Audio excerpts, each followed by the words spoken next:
Welcome to Tzipur Live. Today we have Yehudah and HaNasi in for an interview. Good morning, Yehudah. Good morning. So, Yehudah, what events led up to you becoming Nasi? Well, when I was a child, my father taught me Torah, and I loved it. Afterwards, I had a lot of teachers, all of who I remember fondly today. I then became a teacher myself, which I loved even more because of the connections to my students. Unfortunately, many years afterwards, I was diagnosed with a fatal disease and was advised to move to Tzipori because of the clean, fresh air. Luckily, the disease went away, but I decided to stay in Tzipori because of the Sanhedrin was there, and I liked it, so stay there. Okay. So, I also understand that as Nasi, you earn a very, very large amount of money. At the same time, you teach that it's very bad to be greedy. So, how do you manage?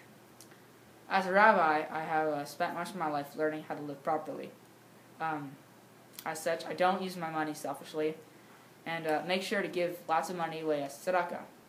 When famine broke out in this land, I used my vast wealth to help people, give them food and water and such. In addition to this, I also make sure to respect everyone else and treat them the way I would want to be treated. So, I don't let my money go to my head. Amazing.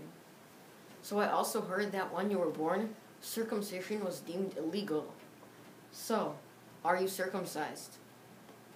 Interestingly enough, I am circumcised. It's a funny story.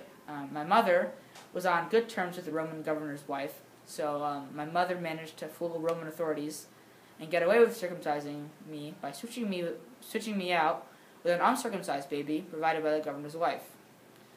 Funny story. I love my mother. Okay.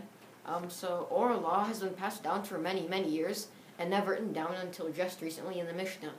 So what decisions led up to you writing in the Mishna?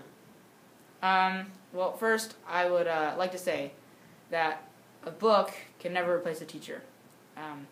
There's nothing like the relationship between a student and a teacher.